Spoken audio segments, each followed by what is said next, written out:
వెంకటేశ్వరుడు ఒకానొకప్పుడు ఆ వెంకటాచల పర్వతం మీద వెడుతుంటే ఆదివరాహస్వామి తన కింకరులందరినీ వెంట పెట్టుకుని ఆయన వచ్చారు.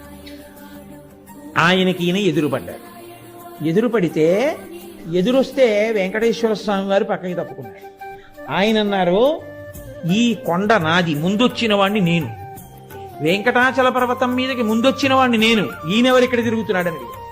అంటే వెంకటేశ్వర స్వామి వారు ఆదివరాహస్వామికి ఎదురొచ్చి అన్నారు, కలియుగంలో ప్రజల్ని పాపం నుంచి ఉద్ధరించడం కోసమని నేనే, మీరు ఒక్కటైనటువంటి స్వరూపంలోంచి నేను ఇక్కడ ఆవిర్భవించాను. కాబట్టి కలియుగం అయిపోయేంత వరకు నేను ఇక్కడుండి భక్తులను ఉద్ధరించాలి. కాబట్టి నాకు ఏదైనా స్థలం ఇవ్వండి అన్నారు. అంటే ఆదివరాహమూర్తి ఏమన్నారో తెలుసా అండి, ఇది కలియుగం అయ్యా, అలా ఇవ్వండి అంటే ఇచ్చేయడం కుదరదు. స్థలం